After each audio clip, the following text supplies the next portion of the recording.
Si estás interesado en aprender hebreo bíblico con nosotros, lo puedes hacer a través de YouTube, en nuestro canal alterno Café Ivrit Ulpan, cortesía de la plataforma virtual de la Yeshiva Tefilá de Met en español. Si tienes alguna duda o comentario, nos puedes dejar tu mensaje en la casilla de comentarios del canal y con gusto lo resolveremos.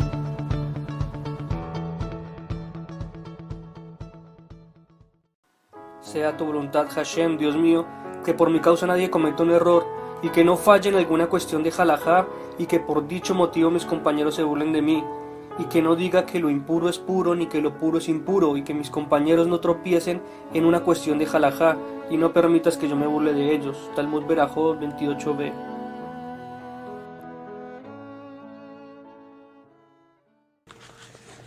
Shalom Haverim, estamos desde la Yeshiva Tefilá de Met, quienes habla Liat Cohen Ben Shahar, también de la Yeshiva. Vamos a continuar con un estudio más del libro Rezar como Judío. Es una guía para el libro de oraciones y el culto en la sinagoga. Fue escrito por el Rabí Hayi Halevi Doni, traducido al inglés por Oscar Sapolinsky, editado por Eliyahu Birnbaum de la editorial Eliner, del Departamento de Educación y Cultura Religiosa para la Diáspora de la Organización Sionista Mundial. Fue escrito en Jerusalén en el año de 1986 de la Era Común, o en el año 5747 de la creación. Les recuerdo que los textos hebreos que aparecen en esta obra provienen del libro de oraciones El Sidur Rinat Israel, editado por Shlomo Tal y publicado por Moreshet Publishing Corporation en Jerusalén. Este libro incluye textos de oraciones que contienen el nombre de Hashem, por lo tanto se la debe tratar con la veneración y el respeto debido a los impresos que contienen los textos sagrados. Hoy vamos a ver el capítulo 9 del libro, que se titula Súplicas y otras plegarias complementarias. Vamos a hablar sobre el Tajanún. Dice el rabino que a continuación de Shemoneh Esrei, los días laborales, en el servicio de Shaharit y en el de Minjá, hay un grupo de plegarias denominado Tajanún, en plural Tajanunim, lo que significa súplicas. Las oraciones del Tajanún es relativamente breve, pero los días lunes y jueves por la mañana es incrementada con una serie de más larga de súplicas que comienza con la palabra Bejurrahún. Él es el misericordioso. Y consiste en 7 capítulos y un himno penitencial. La palabra Tajanún procede del libro de Daniel 9.3 y dice: y volví mi rostro al Señor Dios buscándole en oración y súplicas. La súplica era una forma de ruego personal diferente a la plegaria común ya establecida. Lo mismo aparece en Reyes 1 del 8.54, donde dice: ¿cómo acabó Salomón de rezar a Dios toda esta oración y súplica? Dado que el texto bíblico parece indicar que la oración fue seguida siempre de súplicas, los sabios del Talmud desarrollaron el hábito de agregar un ruego personal a Dios, después de haber concluido una oración obligatoria. Según lo cuenta Berajot 16b, 17a. Suplicaban a Dios para que mostrara especial clemencia y compasión en cuestiones hacia las cuales eran particularmente sensibles o que les afectaba mucho. En el Talmud se mencionan los ruegos personales de 11 sabios. De estas súplicas, la de Mar, hijo de Rabina, se convirtió en el tiempo en la plegaria una clausura de la midá, de una midá silenciosa. Otra, de la de Rabbi Yehudá Hanasí, que fue incluida en las oraciones primeras de las bendiciones matinales, y la oración de Tajanún se desarrolló de acuerdo a esta tradición. En forma gradual, muchos fieles fueron desarrollando la costumbre de agregar sus propias plegarias y palabras personales después de la conclusión del servicio de oraciones, según lo cuenta Berajot 31a. Durante muchos siglos, estas rogativas o súplicas improvisadas fueron totalmente espontáneas, discrecionales y sin estructura fija. Cada uno expresaba lo que predominaba en su mente y lo que más le pesaba en el corazón. Recién después del siglo XIV comenzó a cristalizarse con el texto formal del Tajanún, que se introdujo como parte integral del servicio de oraciones de la congregación. Este texto consistía en capítulos recolectados de la Torá. El Tajanún cotidiano, corto, consiste actualmente en el Salmo 6 con una breve introducción, el himno al guardián de Israel y un párrafo de clausura. El Salmo 6 con su introducción es particularmente significativo para toda persona que, como en el caso del rey David, está en dificultades o apremios o está enferma. Dice el texto: y dijo David a Gad, el profeta: Grande es mi angustia, me pongo en manos del Señor, cuya misericordia es inmensa, para no caer en manos de los hombres. Samuel 2, 24-12. Clemente y misericordioso, he pecado contra ti, Señor, plena misericordia, apiádate de mí y recibe mis plegarias. Salmo 106. Señor, no me castigues con tu ira, ni me reprendas con tu furor. Perdóname, Señor, porque soy desventurado. Cúrame, Señor, que mis huesos están quebrantados, mi alma está muy conturbada. ¿Y tú, Señor, hasta cuándo me dejarás así? Vuelve, Señor, libera mi alma, sálvame por amor a tu piedad, porque en la muerte no hay quien te evoque. En el sepulcro, ¿quién te alabará? Me he consumido con consternación. Paso las noches llorando, mi lecho está empapado de lágrimas, mis ojos están gastados de aflicción, envejecidos de opresión. Apártense de mí todos los que cometen inequidad, porque el Señor escuchó mi llanto, escuchó el Señor mi rogativa, el Señor recibirá mi plegaria. Humíllense y pertúrbense fuertemente en todos mis enemigos, vuelvan a humillarse inmediatamente. Continúa el rabino diciendo que la postura que se asume al recitar esta parte del Tajanún cotidiano es sentado, encorvado sobre sí mismo, con el rostro abajo apoyando el antebrazo izquierdo, para que se pueda leer el texto correspondiente del libro de oraciones. Este debe sostenerse debajo de los ojos en el servicio matinal cuando se usan los tefilín en el brazo izquierdo. Se baja la cabeza sobre el antebrazo derecho. Esta postura simboliza que se practicaba en el templo que es de Jerusalén, donde el pueblo se posternaba y se inclinaba hasta tocar el piso con el rostro. Esto es de absoluta humildad e incluso autohumillación que indica total sumisión a Dios. Debido a la postura singular que se adopta para esta oración, Tajanún es conocida también con el nombre de Nefilat Apayaim, abatirse sobre el rostro. La forma modificada en que los abatimos sobre el rostro actualmente tiene precedentes en el Talmud. Dijo Rabí Hillá bar Abin que he visto a Abayá y a Rabá suplicando, lo cual es interpretado por Rashi como inclinado sobre el costado, pero sin abatirse sobre el rostro. Lo dice Rashi, Megilá 23a, Berajot 34b. En el periodo postalmúdico sobrevivió otra modificación llegándose así a la postura que se asume en nuestros días. Cuando se dice Tajanún en el lugar donde no hay arca sagrada, no se asume esta postura. Esto corresponde al espíritu del versículo de Josué 7:6, donde se dice que Josué postróse en la tierra sobre su rostro delante del arca del Señor. El último capítulo del Tajanún, que comienza con las palabras Beanachnu, Lonedá, Manase, y nosotros no sabemos qué debemos hacer, señala que hemos agotado todas las soluciones y que no sabemos lo que debemos hacer. Crónicas 2, 20-12. Lo que esto significa en última instancia es que hemos agotado todas las formas de oración en busca de la ayuda de Dios. Hemos estado sentados rezando durante el Shema y sus bendiciones, hemos estado de pie rezando durante el Shmoneh Esrei, nos hemos abatido sobre nuestros rostros durante esta súplica. ¿Qué nos queda por hacer ahora más que concluir nuestras súplicas con ayúdanos, Señor, auxílianos por la gloria de tu nombre y sálvanos perdonando nuestros pecados por amor a tu nombre? En la liturgia sefardí se recita el Salmo 25 en vez del Salmo 6. Las congregaciones sefardíes y algunas congregaciones ashkenazíes preceden el Tajanún con la forma abreviada del Vidui, la plegaria de confesional, que se conoce también como Ashamnu, y un pasaje de la Biblia del Éxodo 34:6 que describe los 13 atributos de Dios. Un dato importante es que la Biblia describe a Moisés o a Moshe en 3 posturas de oración. Y estuve sentado en el monte, Deuteronomio 9:9.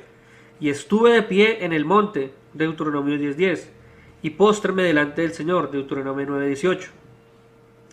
Hablemos ahora de lo que se conoce como el Vehu Rahum, en forma extensa. Los días lunes y jueves, en la oración de la mañana, se le agrega al Tajanún una serie de súplicas conocidas con el nombre genérico de Vehu Rahum extenso. Esta es indudablemente la parte más triste y conmovedora del libro de oraciones. Su texto refleja vívidamente los inarrables sufrimientos y la diaria agonía del pueblo. Con fuerza magnética, el Vehu Rahum extenso nos conduce a compartir los temores y angustias de muchas generaciones de judíos, particularmente en la Edad Media, que fue cuando se redactaron estas rogativas. Son súplicas patéticas que aun cuando se repiten no cansan ni nos resultan tediosas. Por lo contrario, la repetición solo contribuye a ahondar la conmovedora descripción de la desaparición e impotencia. El tema básico es que Dios constituye nuestra última esperanza. De hecho, nuestra única esperanza es la que nos da Dios. Solo Dios puede salvarnos de todos los sufrimientos. Solo Él acude a nuestro auxilio y nos brinda la salvación. Esta oración no busca chivos emisarios para nuestras desgracias, no enrostramos nada a Dios ni tratamos de hallar alivio acusando a quienes nos oprimen, no acusamos más que a nosotros mismos por esta falta. Nuestras debilidades, nuestros pecados y nuestras flaquezas nos han conducido a esta lamentable situación. Nos declaramos culpables y nos entregamos totalmente a la divina misericordia. Solo al final del Bejur Rahum extenso damos algunas referencias sobre nosotros mismos, sobre este pueblo que proclama la unidad de Dios, tu nombre 2 veces por día, siempre con devoción diciendo, Shema Israel, escucha Israel, el Señor nuestro Dios, el Señor es uno y único. La razón por la cual Tajanún es aumentado con súplicas adicionales los lunes y jueves es que la tradición considera estos días como especialmente favorables para que Dios responda a nuestras rogativas. Fue un jueves, el quinto día de la semana, que Moshe ascendió al monte Sinaí para recibir las segundas tablas de los 10 mandamientos. Las primeras tablas fueron quebrantadas por Moshe cuando encontró a los israelitas dedicados al culto del becerro de oro.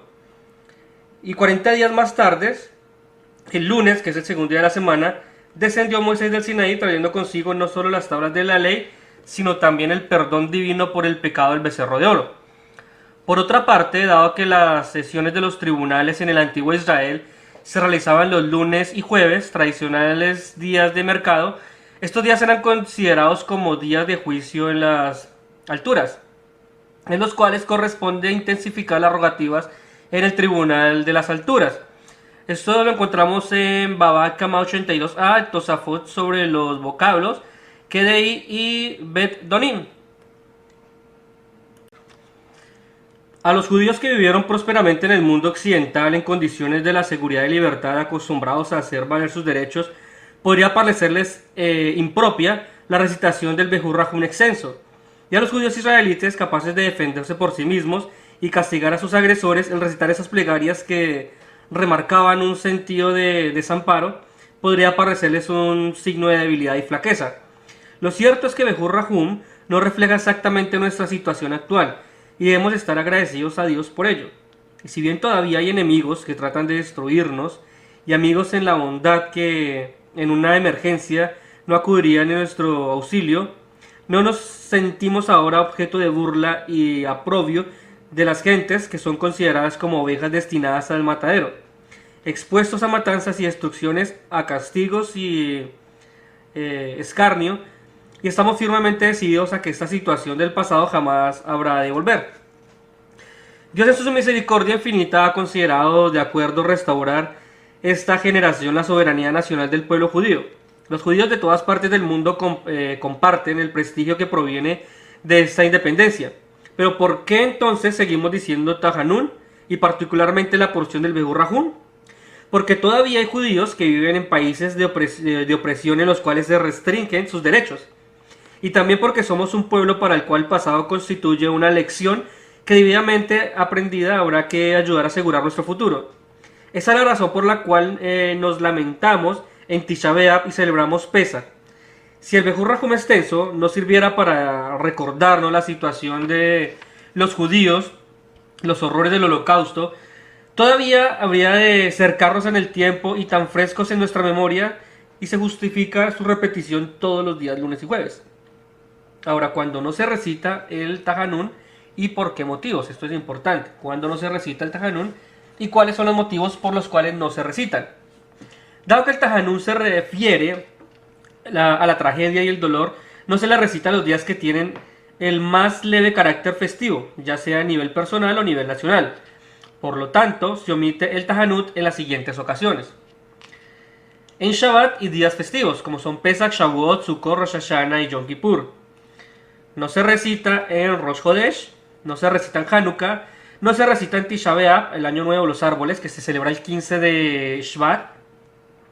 No se recita en Purim, ni en Shushan Purim, que es el 14 y el 15 de Adar. Tampoco se recita en Purim Katán, que es el 14 y el 15 de Adar A, en los años embolismales. No se recita tampoco todo el mes de Nisan. No se recita en Yom Ha'atzmaut, que es el día de la independencia de Israel, el 5 de Iyar. No se recita en Pesach Sheni, que es el 14 de Iyar. Tampoco se recita en Lag BaOmer, que es el 18 de Iyar. No se recita en Yom Yerushalayim, el día de la reunificación de Jerusalén, que es el 28 de Iyar. No se recita desde el 1 de Sivan hasta el día después de Shavuot, que es el 8 de Sivan. Inclusive, y según algunos, hasta el 12 de Sivan. Tampoco se recita en Tisha B'Av, que es el 9 de Av. Tampoco se recita en Tu B'Av, que es el 15 de Av, fecha de un antiguo festival hebreo. Y tampoco se recita desde Yom Kippur hasta el día después de Sukkot. Y según algunos, hasta el último día del mes de Tishrei, inclusive en estas fechas. También se omite el Tajanún en el servicio de Minjá el día anterior a cualquiera de los días que mencionamos anteriormente. En los días de la víspera de Rosh Hashanah y de Yom Kippur se omite Tajanún también en el servicio de Shaharit.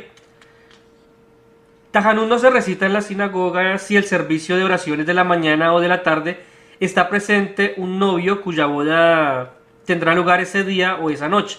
Asimismo, no se dice Tajanún en la sinagoga en el periodo de 7 días consecutivos a la boda, si el novio está presente, obviamente. Si se trata de un segundo matrimonio para ambas partes, el periodo de omisión es de 3 días solamente. Tampoco se dice Tajanún si el padre de la criatura que va a ser circuncidada o el Sandak, que es el que sostiene a la criatura en el momento de la circuncisión, o el Mogel que va a ejecutar la circuncisión está presente en el servicio de oraciones ese día. El acontecimiento por sí mismo es causa suficiente para la omisión del Tajanún. La mitzvah de la circuncisión es recibida con alegría y por ende su cumplimiento se acompaña con regocijo por toda la congregación, según lo cuenta Shabbat 130a. En las congregaciones hasídicas se omite el Tajanún en el día en que se observa Yortzeit, que es el aniversario del fallecimiento del Rebbe, o jefe de una secta hasídica, obviamente. De la misma, entre los hasidim, el Yortzeit del Rebbe no es un día de duelo, sino una ocasión de renovación espiritual y de celebración religiosa. Según lo dice Yevamot 122a, Rashi, sobre vocablo de Tzalata Riglei. Asimismo, se omite el Tajanún en los servicios de oraciones que cumplen en una casa de duelo. Esto exige una explicación. Es más fácil entender por qué razón no se dice Tajanún en los días que tienen algún carácter festivo. Es que no queremos que el dolor expresado por el Tajanún empañe el espíritu de alegría religiosa que nos embarga en estas ocasiones tan significativas. Pero podría suponerse que la recitación del Tajanún resulta adecuada para una casa de duelo. Sin embargo, se le omite precisamente debido a que el doliente se vio sometido ya al juicio divino. Y evidentemente hay cierta sensibilidad hacia la recitación de las oraciones que subrayan el aspecto sentencioso de la actitud de Dios hacia nosotros, más que el aspecto misericordioso y compasivo. El doliente ya tiene bastante con su propio pesar. No digamos junto a él nada que pueda aumentarlo. En ningún otro culto religioso se encuentra un ejemplo tan notable de qué modo toda la congregación comparte la alegría del dolor del individuo. Las reglas que rigen la omisión del Tajanún del servicio de oraciones son una fiel expresión de la preocupación de la comunidad judía por el individuo de su sentido de responsabilidad hacia el mismo. El judío nunca está solo, siempre es parte de una vasta familia que comparte sus penas y sus alegrías. La razón por la omisión del Tajanún en una casa de duelo no se aplica a Tisha B'Av, que es un día de duelo nacional, pero existe una antigua tradición que se remonta al periodo talmúdico que establece que este día no se recita Tajanún debido a que Tisha B'Av es denominado Moed, que quiere decir festividad, según lo dice el Orach Haim 559.4. Esta razón es difícil de entender, puesto que por más libertad que se dé en la imaginación, en modo alguno puede llamarse festividad a Tisha B'Av, y también debido a que el versículo de las Lamentaciones en el cual se basa esta afirmación en realidad no dice tal cosa. El versículo en cuestión reza: Kara alai Moed Lishbor Bajurai ha significado contra mi fecha para quebrantar mis mancebos, según el libro de Lamentaciones 1.15. En este versículo el término Moed es utilizado para una aceptación literal del tiempo establecido o de una hora fijada, una festividad. Una festividad es un Moed Lesimha, tiempo establecido para regocijo.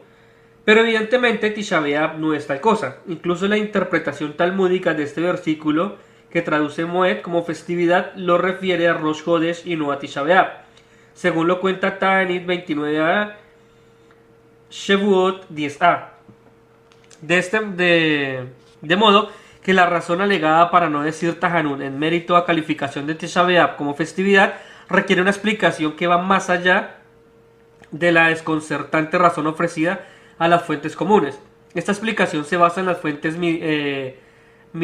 midrashicas que establecen que Tisha B'Av es el día del nacimiento del Mesías. Tales fuentes no hacen esta afirmación en un sentido literal e histórico, sino que pretenden señalar que el mismo día en el que el templo de Jerusalén fue destruido, fue sembrada la simiente de la redención judía. Esto lo podemos encontrar en Eihar Rabbah 1.57. Este concepto se refleja en la famosa leyenda de los 4 sabios que llegaron a Jerusalén y ascendieron al monte del templo destruido. Se cuenta que cuando Rabí Gamliel, Rabí Eliezer ben Azaría y Rabí Yehoshua y Rabí Akiva llegaron al monte del templo, vieron un zorro que se escabullía del Sancta Sanctuorum, del lugar más sagrado del templo. Los primeros 3 rabíes mencionados se echaron a llorar de pesar, pero Rabí Akiva mostraba alegre. Extrañados por la actitud, los otros le preguntaron la razón de su conducta, a lo que Rabí Akiva respondió: si se ha cumplido la profecía respecto a la destrucción del templo, tengo fe que también se cumplirá la profecía respecto a la redención. Al escuchar estas palabras, los otros rabíes le dijeron: Akiva, nos has consolado. Akiva, nos has consolado. Esto lo encontramos en Makot 24b. Esta concepción rabínica se expresa en el Targum Jonathan, que es la traducción del arameo de la Biblia, del otro versículo y de Lamentaciones 2.22, en el cual también aparece en el término Moed. Aquí el Targum vierte una clara luz sobre lo que la tradición puede haber entendido al asociar nebulosamente el término Moed en su connotación de solemnidad o festividad con Tisha B'Av. Según el Targum, el profeta no propuso utilizar la expresión Moed refiriéndose a Tisha B'Av tal como se lo observa actualmente, como el día de duelo, sino refiriéndose a Tisha B'Av tal como está destinado a ser en la era mesiánica, cuando será transformado en una festividad similar a Pesach y convertido de un día de pesar y duelo a un día de regocijo y celebración, de un día de oscuridad y tristezas a un día de luminosidad y alegría. Este es el simbolismo y el mensaje de los sabios que han querido manifestarnos en este día de duelo nacional, mediante el acto demostrativo de omitir la recitación del Tahanún. Y esto es también lo que la tradición se propuso comunicarnos, transmitirnos en forma críptica, el hecho de que la denominación de Tisha B'Av como Moed es la razón por la cual en este día no se dice Tahanún. Esto lo podemos encontrar en Mekor Hayim Hashalem 4 205.9. Hablemos ahora de otro tema importante como las plegarias de conclusión del servicio. La parte final del servicio matinal de oraciones en los días laborales consiste en las siguientes plegarias: Ashrei, que es el Salmo 145, la Menatseach, que es el Salmo 20, Uvalet Zion Aleinu y el Salmo del día. En Shabbat y en días festivos la parte final consiste en Ein Ke Eloheinu Aleinu, el Salmo del día y el himno de Anisemirot. Muchas congregaciones concluyen el servicio de oraciones del Shabbat y días festivos con el himno de ya sea Adon Olam o Yigdal. En las comunidades sefardíes y hasídicas se recita Ein Ke Eloheinu en el servicio de oraciones de los días laborales. En Eretz Israel también las congregaciones ashkenazí así lo hacen. Ahora, hablemos del Ashrei, del Salmo 145. Ese salmo, que constituye el núcleo de los Pisukei de Simra se repite en la parte final del servicio de oraciones matinal. En los días que se recita el Musaf, Shabbat, festividades, Rosh Hodesh, se dice Ashrei antes de la Amidad de Musaf y no en la conclusión del servicio. Según la Menatseach, el Salmo 20, el versículo inicia del Salmo y el Salmo 20 reza así: respóndete al Señor en un día de angustia. Dado que este salmo tiene carácter de rogativa y comienza con un versículo que menciona el día de angustia, no se recitan las festividades mayores, tales como los días intermedios de Pesach y Sukkot, en Hanukkah, Purim, Rosh Hodesh, la víspera de Yom Kippur y la víspera de Pesach. Yom Ha'atzmaut y Yom Yerushalayim, según el rito de los sefardíes y muchos grupos hasídicos. La Menatseach es considerado como una prolongación del Tajanún y por lo tanto se lo omite en las ocasiones que se omite el Tajanún, pero los ashkenazíes consideran el Salmo 20 como un preámbulo de la oración Uva Letzion, dado que hay una teoría que relaciona la introducción de Uva Letzion en el servicio de oraciones con épocas de persecuciones. Se eligió el Salmo 20 para precederlo, puesto que se refiere a los días de angustia. Pero el Salmo 20 también contiene un mensaje de esperanza. Respóndate el Señor.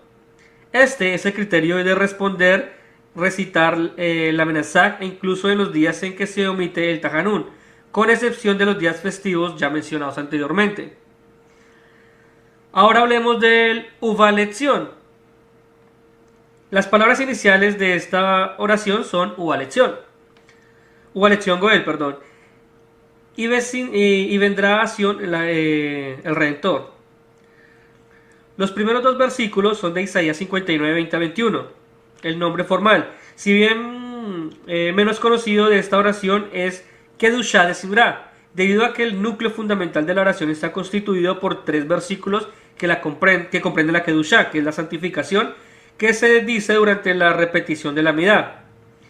Se le llamó de Simra debido a que esta Kedushá se recita a continuación de la lectura de una sidra o un fragmento de un libro de los profetas, que se acostumbraba a leer al final del servicio de oraciones cotidiano.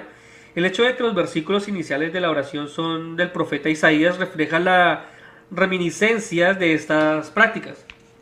El motivo de la introducción de esta Kedushá en la conclusión del servicio de la sinagoga puede ser el deseo de facilitar a los fieles que llegaban tarde y que habían perdido la Kedushá de la repetición de la Amidá, dado que estos fieles que llegaban tarde eran por lo general incultos, que no entendían el hebreo. Se decían los tres versículos bíblicos de la Kedushá, pero en el original hebreo, y a continuación se lo repetía en arameo, el idioma vernáculo de los judíos de Babilonia, según en el periodo talmúdico. Y de este modo llegó a nosotros en la oración de Uva Letzion. La Kedushá aparece en ambos idiomas. Dado que los servicios de oraciones de Shabbat y de los días de fiesta comienzan más tarde, permitiendo que incluso los fieles que llegan tarde alcancen a decir la Kedushá. No se acostumbró a recitar Uva Letzion en los servicios matinales de los 3 días, sin embargo se recita la oración en los servicios de Minjá, Shabbat y días festivos. En estos días se dice Uva Letzion no por facilitar a los que llegan tarde, sino por las mismas razones por las que se recitaba el Kadish rabínico. En las tardes de Shabbat, antes del servicio de Minjá, se acostumbraba a realizar las sesiones del estudio de la Torá para el público asistente a la sinagoga. Estas sesiones concluían con oraciones que remarcaban las ideas de la redención y de la santificación del nombre de Dios. Una de estas oraciones era el Kadish y otra era la Kedushá de Simra. Según Tzemach Gaon, esta Kedushá, al igual que la Kedushá de la Amidá, requiere la presencia de un minyan. Pero la opinión predominante es que la Kedushá de Simra puede recitarse en privado, al igual que la Kedushá de Shiva. Después de la recitación de Uva Letzion se recita el Kadish completo a fin de señalar la conclusión del servicio de oraciones. A partir de este momento se puede quitar los tefilín. Ahora en cuanto al aleinu. Una de las más nobles expresiones del carácter universal del monoteísmo judío es esta oración, el aleinu, compuesta por 2 capítulos denominados aleinu, nosotros debemos, traduce aleinu, nosotros debemos. Por su palabra inicial, y se considera que el autor de esta plegaria es el sabio Rab, que vivió en Babilonia en el siglo III de la era común. Ordinariamente se recitaba únicamente en la Amida de Musaf de Rosh Hashanah, como preámbulo de la bendición de Malhuyot, y todavía se dice esta oración en parte del servicio de Rosh Hashanah. Pero en comienzos del siglo XIII, Aleinu se convirtió en la oración clausura de los 3 servicios de oraciones de todos los días del año. Es probable que la elección del Aleinu para recitar los servicios de oraciones haya sido inspirada por el hecho de que durante las persecuciones contra los judíos en Francia y otros países en el siglo XII, Aleinu llegó a ser el cántico mortuorio entonado por muchos mártires judíos junto con la oración de Shema.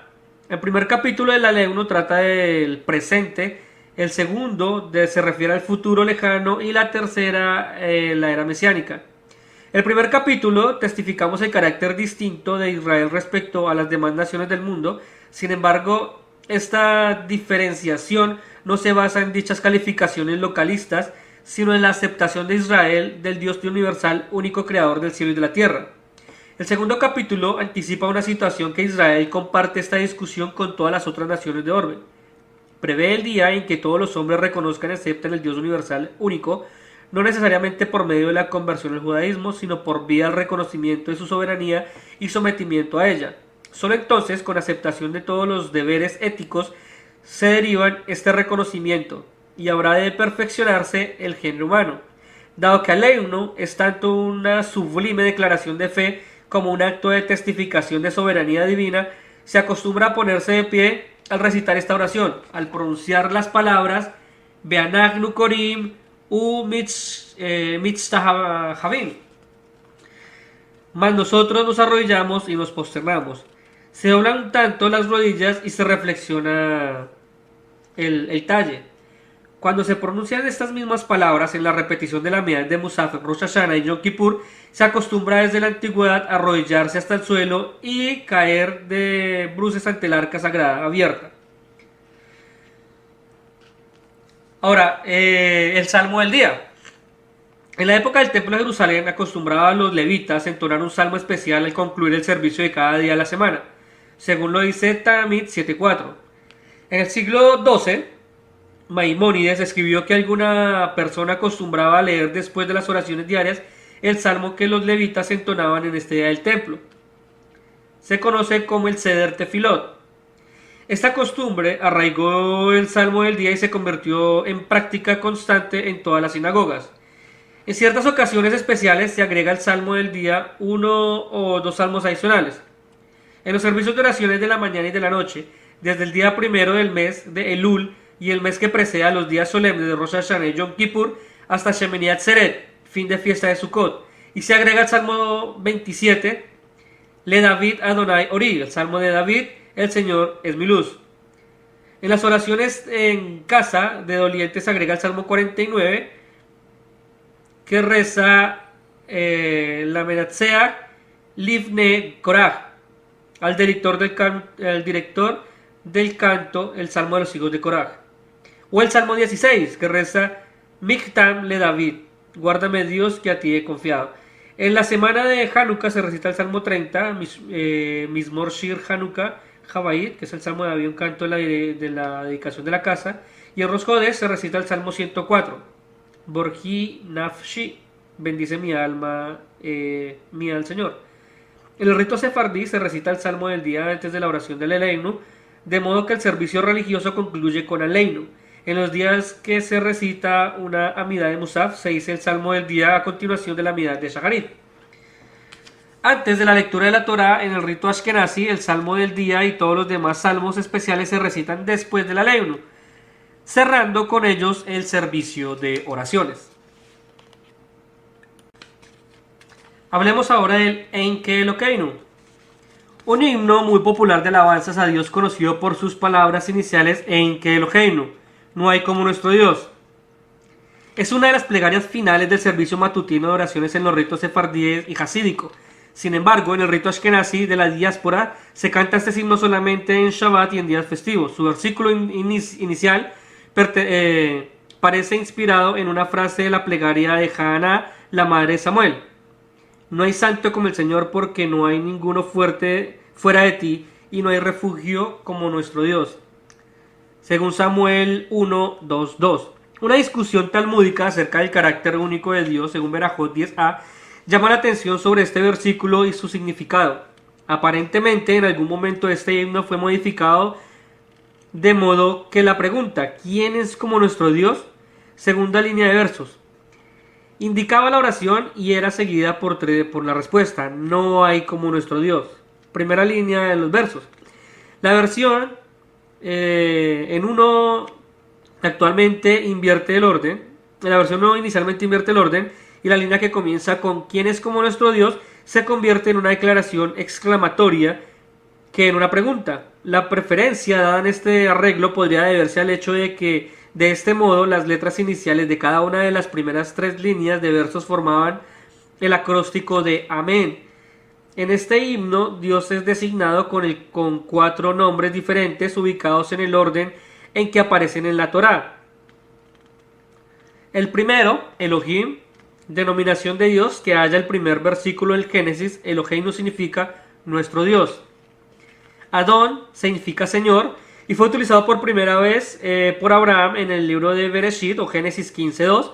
El Talmud afirma que Abraham fue el primero que se dirigió a Dios como Adonai, mi Señor, lo dice Berajot 7b. Adonenu significa nuestro Señor. Melech significa rey. Esta denominación aparece implícita en el libro de Éxodo 15:18, donde dice: el Señor reinará eternamente y para siempre. El uso directo del nombre Melech se halla en Números 23:21. Malkeinu significa nuestro rey. Moshiach significa Salvador. Este nombre está implícito en Deuteronomio 33:29, donde se refiere a Israel como pueblo salvado por el Señor. Moshiachinu significa nuestro Salvador. Este himno es seguido por un pasaje talmúdico que explica la forma de preparación del incienso que se conoce en hebreo como ketoret, que se quemaba 2 veces al día en el Beit Hamidash, en un altar especial denominado altar de incienso. La unidad de oraciones es Ein Ke Eloheinu. Concluye con la lectura de una Mishnah que enumera los nombres de los salmos entonados cada día por los levitas en el templo de Jerusalén y con una recitación de 2 breves fragmentos agádicos del Talmud. Uno es el de Megilá 28b, que dice: enseñábase en la escuela de Eliyahu. El otro es, dijo Rabbi Eleazar, un pasaje que cierra una serie de tratados talmúdicos que son Berajot, Yevanot, Nazarita, Amid y Keriot. Estos fragmentos agádicos se agregan al pasaje de la Mishnah a fin de dar motivo a la recitación del Kadish rabínico, dado que el Kadish rabínico fue indicado por los sabios como una conclusión de estudios de la Agadá, y no se recita después de la lectura o estudios de la Mishnah o de otros pasajes halágicos, según lo dice el Orach Chaim 54:3 y la Mishnah Berura 9, el Magen Abraham 3. A fin de permitir la recitación del Kadish rabínico, se impuso la costumbre de concluir con pasajes agádicos las lecturas de proporciones de la Mishnah o de otros estudios de Agadá. Y con esto concluimos el capítulo 9 del libro, que se titula Súplicas y otras plegarias complementarias, a lo que hablamos sobre el Tajanún. Estuvimos hablando también sobre el Salmo 6, hablamos sobre el Behur Rahum extenso, que fue muy importante, y por qué. Todos esos temas los estuvimos tratando. Recitamos también cuándo no se recita el Tajanún y por qué motivos. Vimos temas como las plegarias de conclusión del servicio. Vimos el Asherei, que es el Salmo 145. También vimos la Menatzea, que es el Salmo 20. El Ubalet Zion. Vimos también el Aleinu. Y vimos también lo que corresponde al Salmo del día y el Ein Ke Elokeinu. Les recuerdo que este estudio fue sacado del libro Rezar como Judío. Fue un libro escrito por el Rabbi Hayi Halevi Doni, que es la guía del libro de oraciones y el culto en la sinagoga. Fue traducido al inglés por Oscar Sapolinsky, editado por Eliahu Birnbaum de la editorial Eliner del Departamento de Educación y Cultura Religiosa para la Diáspora de la Organización Sionista Mundial en Jerusalén en el año 1986 de la Era Común o en el año 5747 desde la creación. Les recuerdo también que los rezos hebreos que aparecen en esta obra provienen del libro de oraciones El Sidur Reinat Israel, editado por Shlomo Tal y publicado por Moreshet Publishing Corporation en Jerusalén. Este libro también incluye los textos de oraciones que contienen el nombre de Hashem, por lo tanto se le ha de tratar con la veneración y respeto debido a los impresos que contienen los textos sagrados. Entonces esto ha sido todo por hoy. Quien les habló, Liat Cohen Ben-Shahar, también de la Yeshiva Tefilá Emet, y Shalom. Regocíjate y canta, adoradora de Sion, porque grande es, porque grande es, porque grande es en medio de ti el Santo de Israel. Porque grande es, porque grande es, porque grande es en medio de ti el Santo de Israel. Baruch Hashem, Bishá Tová, eso estuvo bueno. Baruch Hashem, Baruch Hashem. Si estás interesado en aprender hebreo bíblico con nosotros, lo puedes hacer a través de YouTube, en nuestro canal alterno Café Ivrit Ulpan, cortesía de la plataforma virtual de la Yeshiva Tefilá Emet en español. Si tienes alguna duda o comentario, nos puedes dejar tu mensaje en la casilla de comentarios del canal y con gusto lo resolveremos.